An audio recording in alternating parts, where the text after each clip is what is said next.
Lying down, ceramic tiles, each measuring 4x4 inches in a 10x12 kitchen, demanded considerable effort.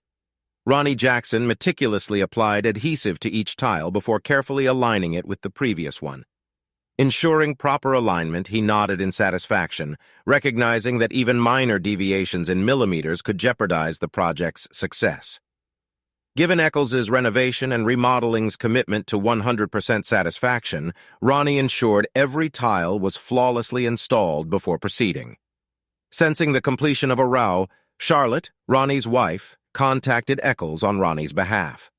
Answering the call, Ronnie prepared to begin the next row, already reaching for the box of tiles. The days when Charlotte greeted him warmly were gone. Her inquiries had become curt and impatient. Charlotte asked when he would be done. Ronnie assessed his progress and estimated it would take him about 3 hours in Pritchard's kitchen. After hearing his response, Charlotte ended the call abruptly, leaving Ronnie feeling pressured to hurry up. Despite his eagerness to finish quickly, Ronnie compelled himself to work with deliberate precision. Amidst his tasks, thoughts of his wife, with whom he had shared over 2 decades, lingered. Ronnie's acquaintance with Charlotte began at Eccles' renovation and remodeling, where he first encountered her during his early days on the job. As Charlotte entered John Eccles's office, apologizing for her academic shortcomings at John W. Dawson High School, Ronnie observed her stout figure and long, wavy hair. Though distracted momentarily, he refocused on the array of hand tools in John's shed, only to be reminded sharply by John that Charlotte was his daughter. "Yes, sir," Ronnie responded, resisting the impulse to shrug apathetically. Sensing her father's reluctance for her to engage with his new employee, Charlotte adopted a habit of smiling flirtatiously and greeting Ronnie whenever they crossed paths. Ronnie remained courteous towards her but didn't encourage her attention. "You understand, right?"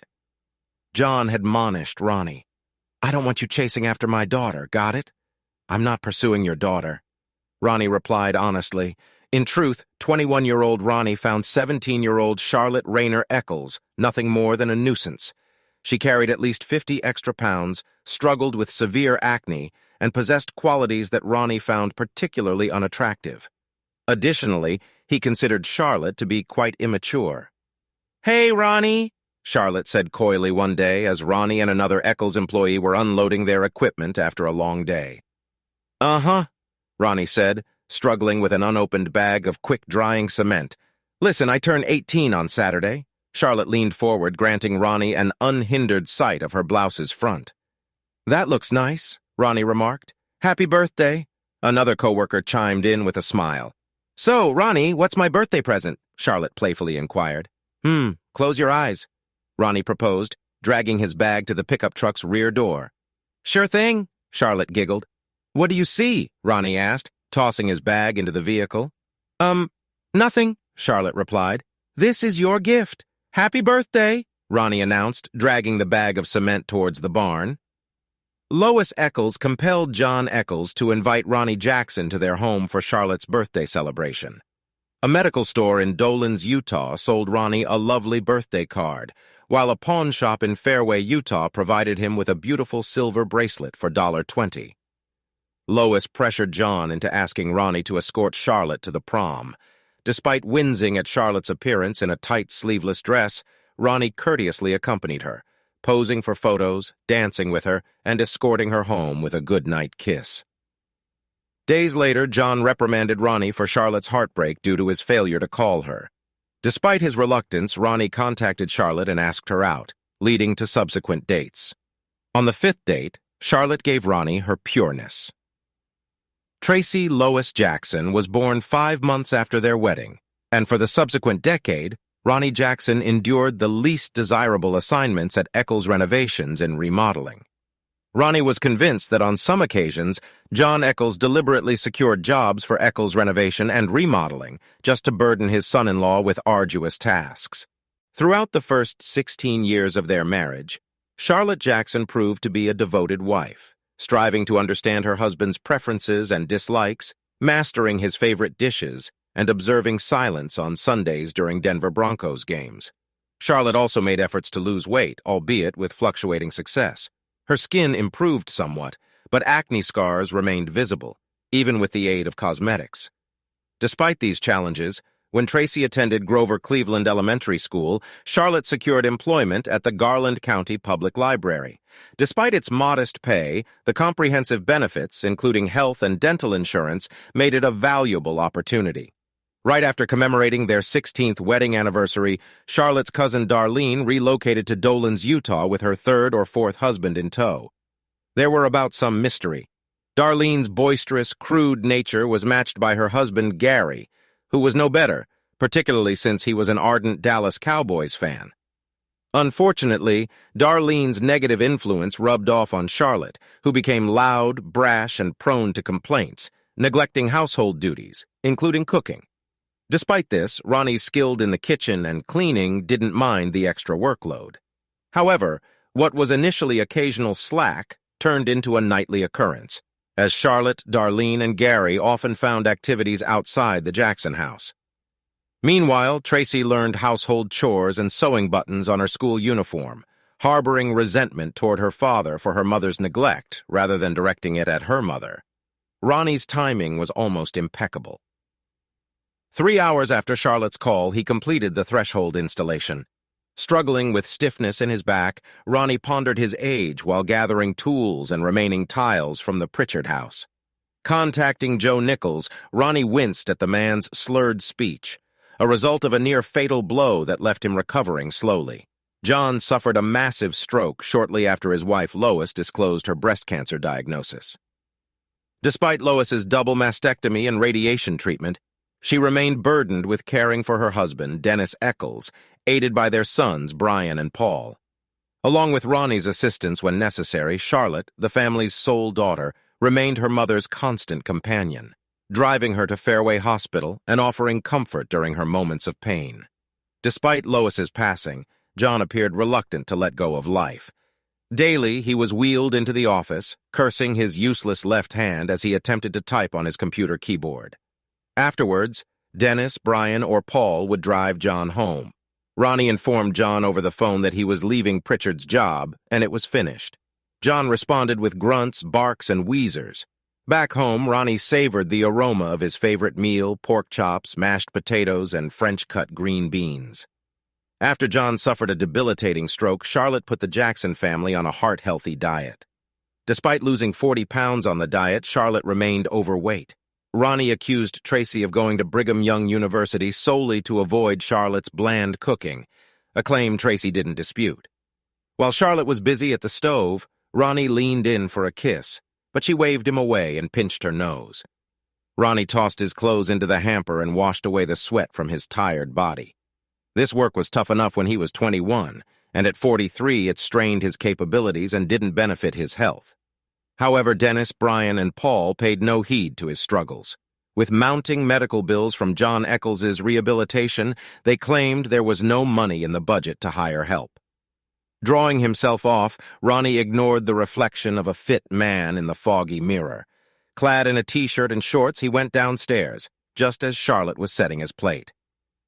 "For dessert, we've got hot apple pie," Charlotte announced, placing a frosted mug and a can of beer before him. "Oh my God!" Ronnie exclaimed inwardly, feeling bile rise in his stomach. He recalled the last time Charlotte served in frosted beer, enjoying it on her 35th birthday, months before their 17th anniversary. As Tracy was out with friends, Charlotte poured Ronnie a beer in a frosted mug. He savored the taste of the cold drink until Charlotte interrupted, saying, "Darling, there's something I need to talk to you about." Ronnie remained silent as Charlotte spoke at length about nothing in particular. Eventually, Ronnie urged her to get to the point as his beer was almost finished. Charlotte then revealed that Darling and Gary weren't exclusive. They had an open marriage. She then asked Ronnie if he had ever considered being unfaithful. "Indeed, I am a man," Ronnie affirmed. "I was eyeing that girl Shelley at the gas station," he confessed. Charlotte retorted, "Shelley from the gas station? As if you'd ever stand a chance."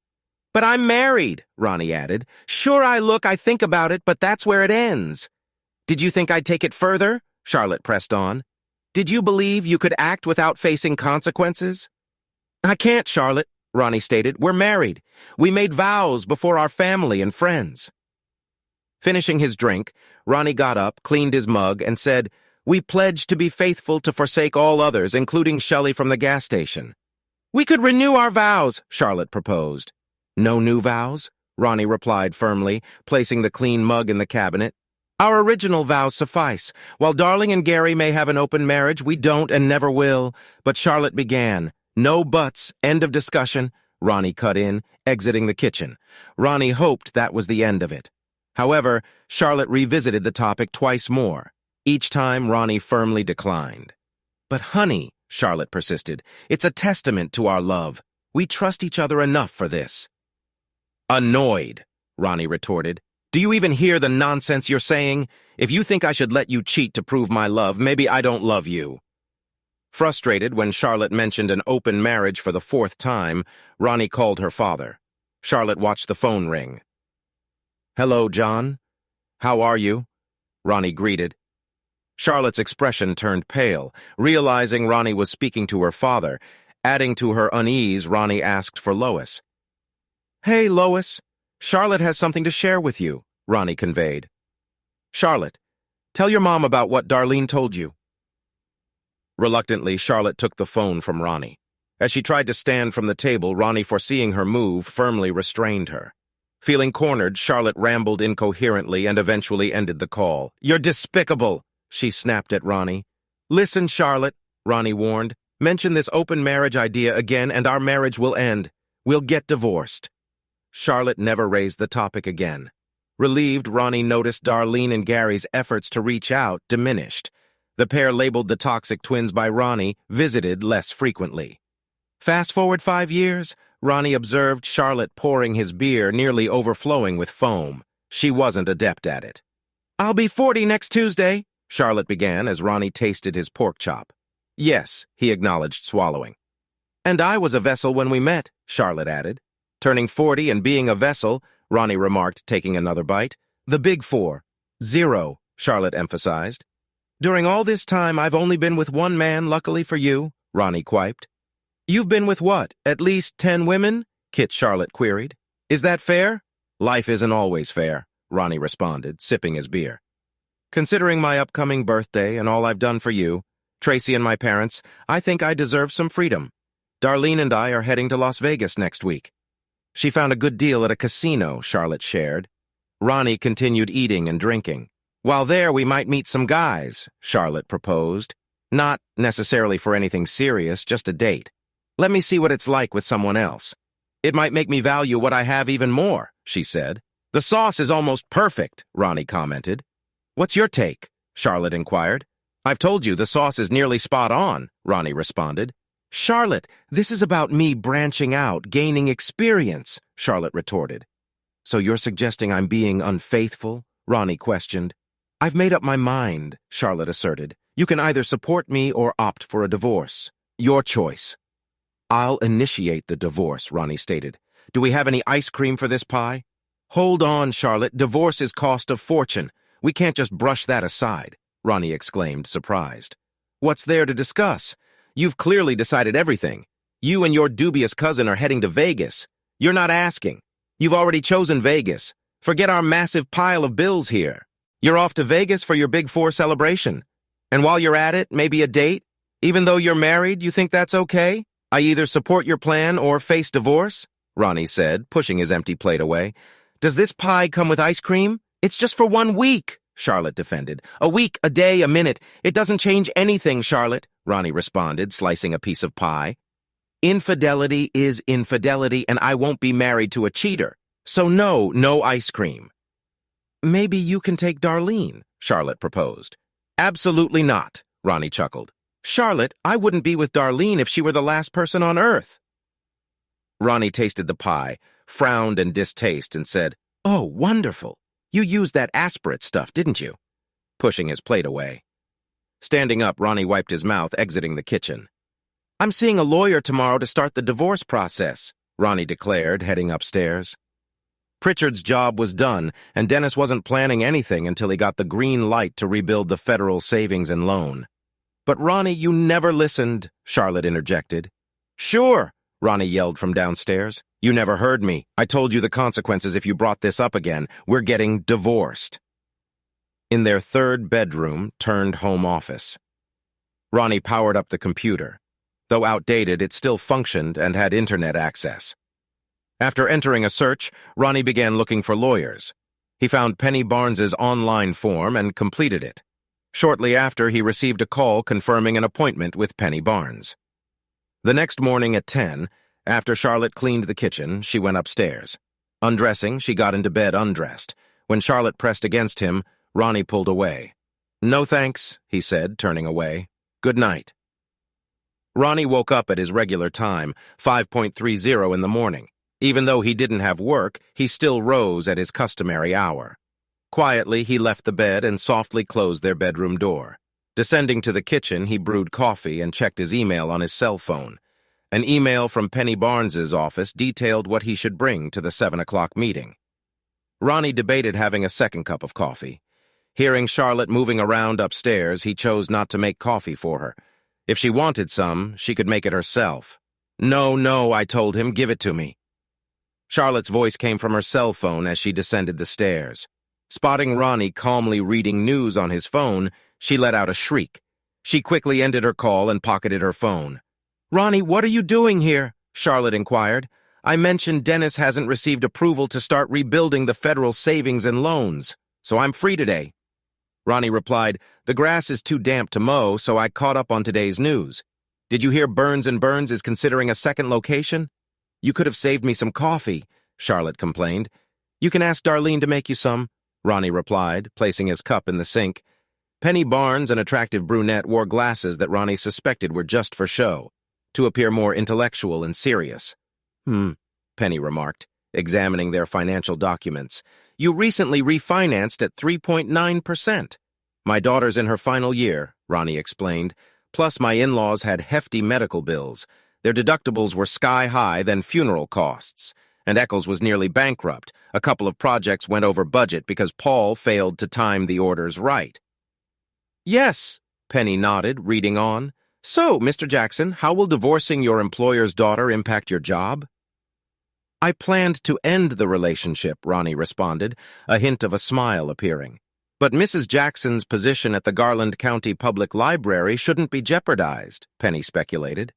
By Friday, Dennis still hadn't gotten the go-ahead for the federal savings and loan renovations. Ronnie was at home completing renovations when Charlotte called.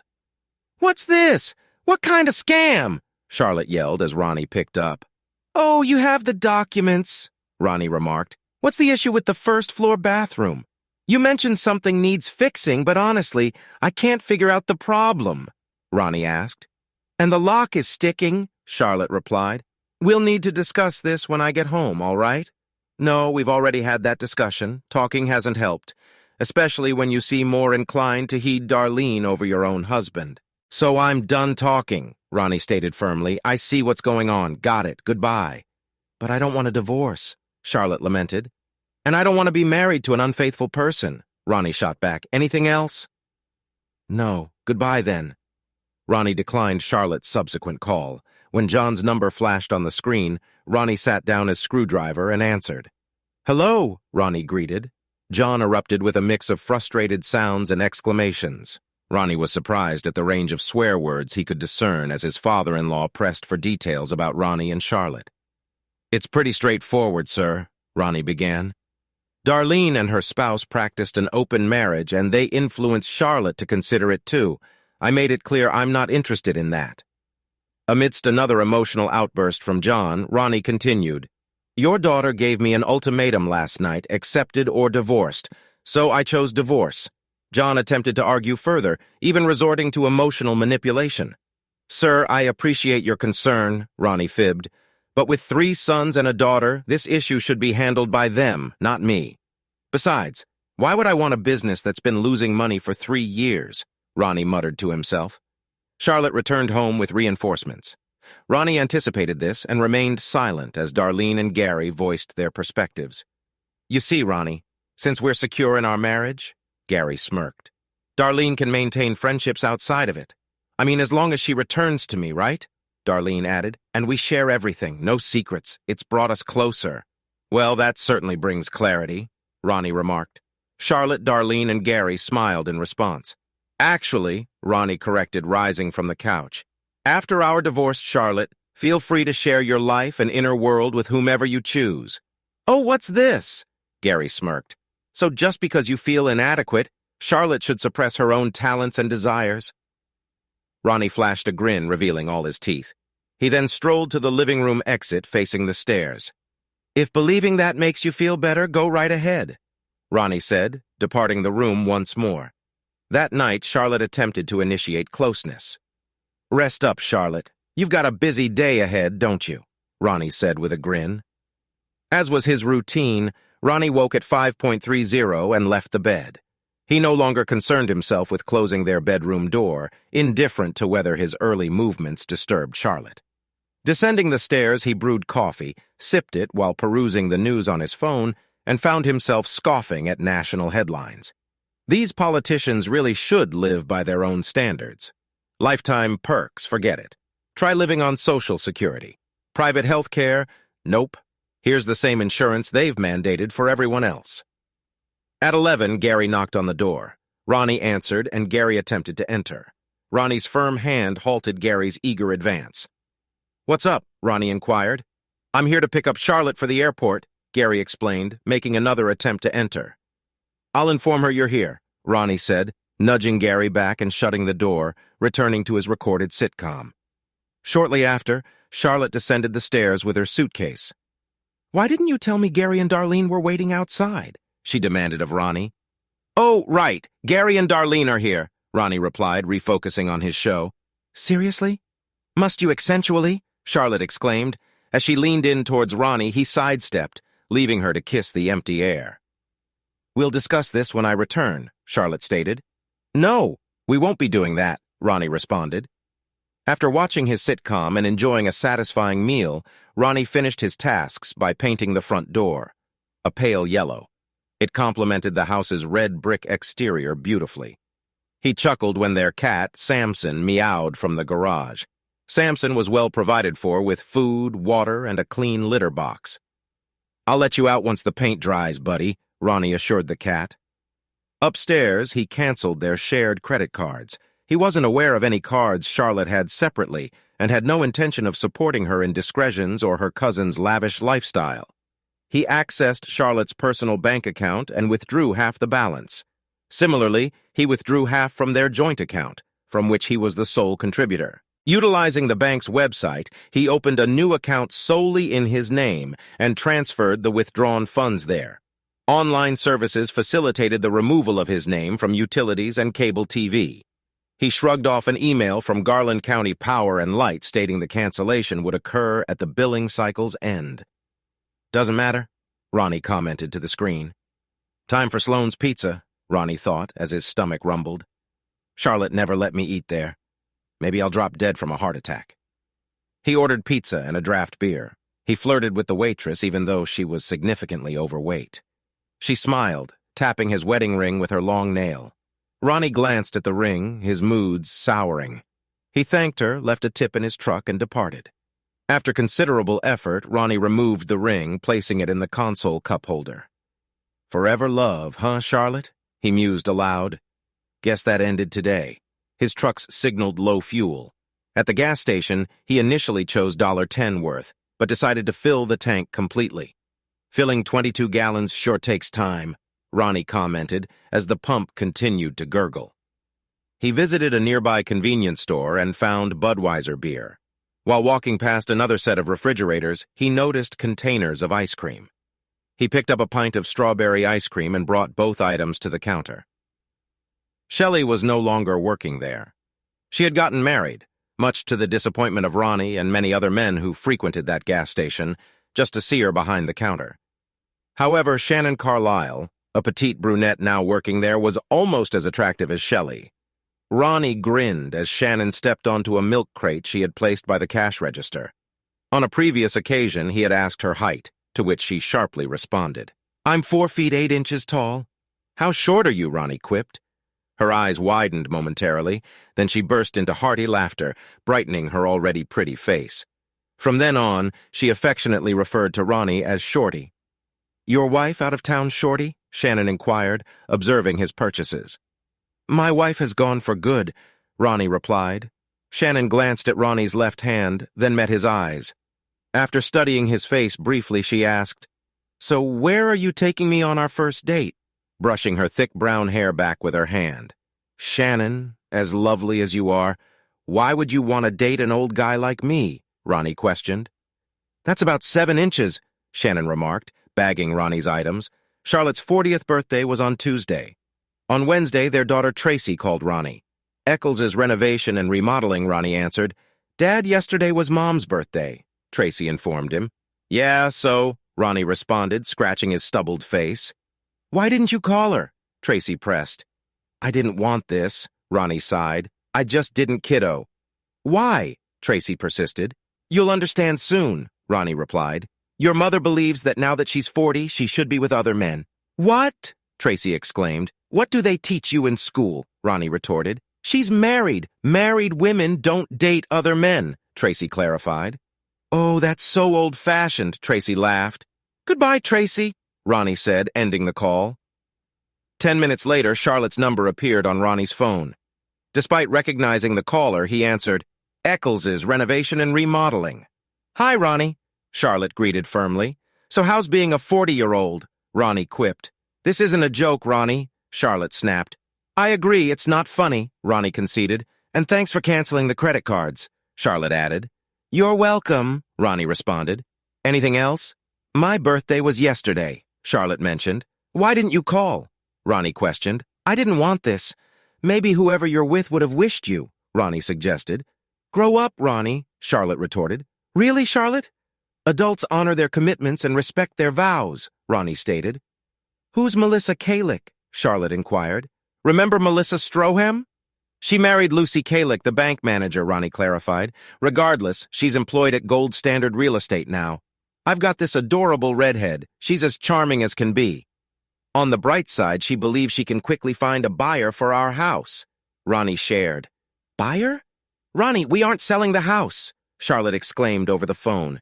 "Can you really afford to surprise me like this?" "We have to settle the second mortgage, as Melissa informed me. She might find a buyer, but we'll likely need to bring cash to clear that mortgage," Ronnie replied. "We're not selling the house," Charlotte reiterated loudly.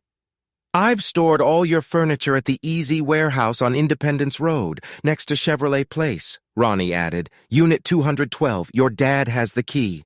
"Oh, Lord, Ronnie, I need to get home." Charlotte's voice was filled with distress. "Your dad couldn't fetch Samson, so I took him to Dennis's." Ronnie continued. "Dennis? Oh, God, Dennis has those Dobermans," Charlotte exclaimed in terror. "Ah, shoot, I didn't consider that." Ronnie chuckled. No wonder he was keen on adopting that cat. Ignoring his wife's pleas, Ronnie ended the call. Leaving the phone on the kitchen counter, he headed upstairs to surf the internet. He heard his cell phone ring, but chose to ignore it. "And maybe your mom's new boyfriend can cover his final school year," Ronnie muttered. "Why don't you check for a scholarship for students with a GPA of 2.1? Because with that attitude, it's tough to expect your dad to finance your education," he retorted. After shutting down the computer, Ronnie shaved, removing 3 days of stubble carefully. He then took a hot shower, got dressed in jeans and a t-shirt. The computer was in the pickup truck's cab behind the passenger seat. As his final act, Ronnie discarded his cell phone in the trash and wheeled the trash can to the curb. "Going to miss you, Herman Vogart," a neighbor greeted Ronnie on the street. "Fogart, you won't do this." Ronnie laughed, shaking Herman's hand. "The most we spoke was when you griped about Tracy's boys blasting their music. It's tough getting neighbors to give you space." "Ah, man," Herman sighed. "You were the ideal neighbor, never borrowed stuff, never asked me to feed your cat or collect your mail during vacations. I bet the next folks will be all over me." "You brought it on yourself, being so friendly," Ronnie remarked. "The trash can's ringing," Herman pointed out. "Mind your business. It's probably some critter." Ronnie smirked, shaking Herman's hand again. Charlotte tried unlocking the front door, but found her key didn't fit. She pulled out her phone, dialed the number for Gold Standard Real Estate listed on the sign, and stared at it in disbelief. Her phone was fully charged, but it seemed faulty. Darlene lent Charlotte herself while Gary checked the house's windows and doors. Charlotte whispered curses when the call connected. "Gold Standard Real Estate, Melissa Kalick speaking," Melissa greeted cheerfully. This is Charlotte Jackson, Charlotte snapped. My key doesn't work at my house. Ah, Ronald Jackson's ex, Melissa chirped. XX, Charlotte retorted. I need to sign some paperwork, Melissa continued. Guess what? I have clients interested in your home. It's not for sale, Charlotte exclaimed. So are you buying out Mr. Jackson? Melissa probed. The Richmonds might be disappointed. They liked the Purcell house, too. Gary returned, confirming the house was secure. Charlotte reiterated the house wasn't for sale and called Ronnie. You idiot, Charlotte muttered as Ronnie's voice answered. Echoes renovations and remodeling. Can we drop you somewhere? Gary interrupted, growing impatient. My cat. Charlotte remembered squeezing back into the car. Hey, Dennis answered. It's me, Ronnie said. He gave Samson to you, Charlotte asked. With poppy, olive oil, and Blue Tool around, they'd shred that cat.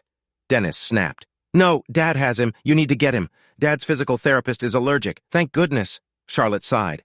Thanks, Dennis continued. Ronnie's disappearance almost bankrupted us. I secured a federal loan but had to let Framonti take it because none of us can lay ceramic tile. Uh-huh, Charlotte interrupted. Who else are you calling? Darling snapped as Charlotte dialed her dad's number. Don't you have unlimited? Charlotte asked. Nope, 1,000 minutes monthly. Mr. Football used most. Darling replied. Last call, Charlotte assured. John angrily agreed to let her come over. Gary drove them to John Eccles's house. Darling and Charlotte hugged, and Charlotte headed inside. How was it? Gary asked Darling as she got in the car. Disastrous. Darling sighed. Who'd want her? Not with you around, Gary joked, watching Charlotte enter. Any money from her? Darling inquired. Almost, Gary said, pulling out. Ronnie's such a pain. Can you hear me? Darling sounded frustrated. He canceled her credit cards. She used her debit. Gary explained. ATMs are everywhere, Darling pointed out. She got about $10. Gary muttered. We need gas, Darling stated. With ATMs and the internet, she's fine. Gary reasoned. Unless your football-obsessed hubby isn't hogging minutes, Darling retorted. Here's $1.20, Gary handed Darling. She went online. Darling concluded. What's the connection to ATMs? Gary inquired as he steered into the gas station. Charlotte noticed Ronnie covered half her bill. Just grab $1.10, all right? We still have the electricity bill to cover. Unless you've settled it already, Darling suggested. Gary nodded and entered the adjoining convenience store. Darling observed Gary glance at the beer cooler and then honked the car horn. Gary shot her a disapproving look through the store's window but proceeded to the counter. I was only getting one can, Gary claimed upon his return. Just one? Darling retorted. When was the last time you settled for just one can? Gary mumbled. Hey, isn't that petite lady new here? How come she has such prominent chest? Gary commented. She's petite, so her chest seemed larger in comparison. Darling corrected. Let's get that gas, Gary urged. Fine, Darling responded reluctantly. Amidst their argument, Charlotte endured her father's furious monologue. Since his stroke, John's language has become increasingly crude, and he didn't shy away from using derogatory and harmful words to describe those around him. When was the last time you looked in the mirror? John questioned. Fat pig. That face looks like it was doused and saved with an ice pick. John went on. Dad, Charlotte exclaimed, deeply hurt. Turning 40? So what? Women hit 40 every day. John grumbled. But not all betray their family at 40. John gestured towards legal documents on the coffee table. Just then, Samson entered the room. You'll need a lawyer and I have to clean that cat litter box, John snapped. Good Lord, I don't know what that animal eats, but it stinks to high heaven, John muttered. You're back in your old room, John said tersely. I hope betraying us was worth it. Do you hear me? I hope it was. 40 years old and still making foolish choices. Later that night, lying in her childhood bed, Charlotte gazed at the wallpaper she and her mother had chosen when she was 8. Samson remained still as Charlotte switched off the light, staring into the darkness. The week of her 40th birthday had begun on a high note. The flight to Vegas was smooth, Charlotte recalled, watching the city lights emerge below. After checking into their hotel, Charlotte and Darlene tried their luck at the roulette table before opting for dinner. Charlotte felt humiliated when a waiter informed her credit card was declined. The second met the same fate. The manager brought out her third card with a stern expression. Charlotte tried her debit card, which thankfully went through. Upon checking her bank, she discovered her balance had been halved. Both she and Darlene blamed Ronnie Jackson, feeling he had overstepped. Way overstepped. "Come on, Darlene," Darlene urged. "We're in Vegas. We can't let the setback spoil our fun, right?" However, watching Darlene lose $300 at the blackjack table dimmed the evening's excitement a bit. "That was Charlotte's $300, Darlene muttered. Charlotte struck up a conversation with a handsome young man at a bar, 25-year-old David Daltrey, and they headed to her room. "It was a brief 4 minutes, Charlotte," Darlene quipped. Charlotte caught David attempting to snatch her wallet from her purse. Darlene lamented her $100 daily limit. "Lady Luck wasn't on Darlene's side this trip," Charlotte joked. Darlene's $100 seemed to vanish as soon as she left the hotel room. "On Tuesday evening, my birthday, I approached another young man," Charlotte remembered. He smirked and said, "Lady, if I wanted closeness with a $300 woman, I'd be home with my wife." He then suggested a blind convention nearby, mocking my appearance. Feeling hurt, Charlotte took the elevator to their room. Seeing the "Do Not Disturb" sign, she groaned and spent hours in the lobby coffee shop. Eventually, she messaged Darlene about returning. Back in her room after a shower, Charlotte wore hot lingerie and lay in bed staring at the ceiling. She noticed Ronnie hadn't called or texted for her birthday. Tracy didn't call either, but sent a birthday text. Checking her phone, Charlotte felt the sting of her husband's neglect. Yet she appreciated birthday wishes from Dennis Bryan and Paul. The next morning, Darlene grumbled about the budget, hinting she paid for their flight and hotel. By Saturday, Charlotte contemplated ending her relationship with Darlene due to her constant complaints. But with Darlene holding their airline tickets, Charlotte stayed quiet. Now in her childhood room, Charlotte sighed deeply. Her birthday month was far from a celebration. Jim Runkles, recommended by Freddie Baxter from the Garland County Public Library, reviewed the papers from Penny Barnes's office. He then delivered a blunt assessment. "He gets half, you get half. The house must be sold, with profits split evenly. Expenses are shared. Despite his unemployment, he isn't seeking child support," Jim stated. "But I don't want a divorce," Charlotte protested. "I don't want to lose my home. I don't want to miss Jackson." "It doesn't change the facts," Jim responded. "One person wants a divorce, and that can lead to it." "Can we get a consultation?" Charlotte asked. "We can request one," Jim confirmed, and Charlotte smiled. "I'll call Penny's office." Listening to Jim, Charlotte glanced at his book titles, hearing mostly, and hum from him. "All right, Mrs. Jackson, here's the issue," Jim stated, setting his phone on the table. "I'm paying you to avoid issues," Charlotte responded, gripping her purse firmly. "Miss Barnes doesn't know where her client is. Your husband came, settled her fee, and departed." Jim relayed. "She only possesses his email address. Is that essential? It's her sole means to reach him. And no, she won't disclose the email. It's protected by attorney-client privilege," Jim clarified. "Oh," Charlotte murmured, settling back in her chair. "Ronnie informed Miss Barnes that henceforth your daughter will cover her tuition and dorm costs," Jim added. "He mentioned something about initiating new traditions." "Do you grasp what he's implying?" Charlotte inquired. "No," Charlotte whispered, "but I suspect Tracy might." Charlotte bypassed her 41st birthday, dressing for work and leaving her room. John remained absorbed, hands limp on his lap, when his daughter planted a kiss on his cheek. "Anything you need before I head out?" Charlotte queried. "No," John mumbled. "All right, I'll depart. Take care of Samson, all right?" Charlotte endeavored to inject cheer into her voice.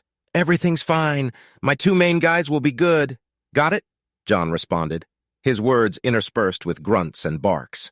Charlotte commuted to work, following her familiar route from her dad's residence to the library.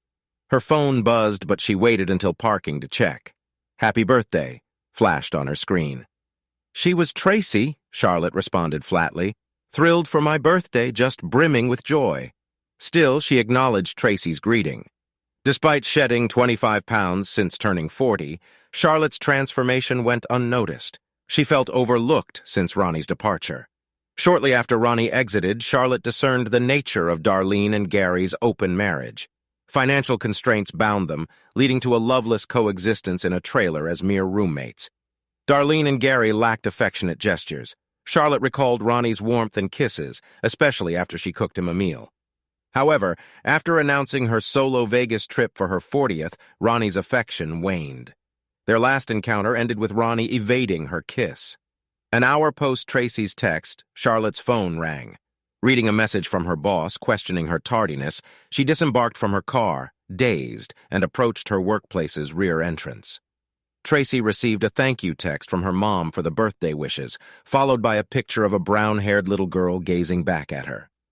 Antoinette Barbara Jackson, weighing 6 pounds 4 ounces and measuring 17 inches, checked a text from her father's phone. Tracy found it ironic that her mom and younger sister shared a birthday. She doubted her mom would see the humor, or if her dad even remembered. "Is this Shannon Parquet? Becky McMahon here?" a brunette stated over the phone. "We offer carpets, tiles, hardwoods, and laminate flooring." "Hey, Shorty!" a voice teased on the line. "Pardon me," Ronnie Jackson told a couple choosing hardwood floor colors. He signaled Bobby to assist them and picked up the call. The man nodded and approached the couple. Ronnie moved to the wall phone and answered the blinking line. Scanning the trading floor, he listened attentively. He awaited news from Samuel D. about securing an exclusive flooring contract for the developer's projects. "Listening, Shorty," Ronnie greeted. "Guess what, Mr. Shorty?" Shannon's voice teased. "Looks like you and your 7 inches are making me a mom again." "Shannon, really?" Ronnie exclaimed in surprise. "Tony's still in diapers and we're expecting another?" Shannon giggled on the other end. "Where are you?" Ronnie asked. "Just left Dr. Pruitt's," Shannon replied. "Hurry over," Ronnie urged. "We're celebrating at the Stone Grill. All this talk about my figure is why we're in this situation." Shannon chuckled, pushing Tony's stroller from a Lions Square Medical Center into the Texas heat. At 4'8", she brushed her hair back and scanned her surroundings, always cautious due to her height. She faced the sun and smiled. When Ronnie told Shannon Carlisle he was leaving the gas station, she questioned his destination. Ronnie paused. "Why?" he asked. "So I can forward my last paycheck," Shannon quiped, stepping off her milk crate. "Heading somewhere warm, I'm already snowed in." "Shannon, what's a stunning girl like you doing with an old guy like me?" Ronnie teased. "Ready to banter back," Shannon replied. "About 7 inches." Closing her eyes, she asked, "What color are my eyes?" "Dark brown." Ronnie answered, "I have a dimple." "On which side?" she queried, opening her eyes. "Left," he responded. "And when you smile, your right front tooth peeks out slightly crooked," he added. "Why say goodbye?" Shannon questioned, moving from the counter. "Polly, I'm leaving." "I'm not sure," Ronnie said as Polly, hauling his 312 pounds, exited the warehouse. "Sure," Shannon grinned, taking Ronnie's hand. "Polly, I'm out." 2 hours left, Polly protested. "Feeling sick?" Shannon claimed. "Goodbye. Ever been to Texas?" "Outside Alliance Square Medical Center," Shannon whispered. "Ronnie, I love you. Thanks for watching."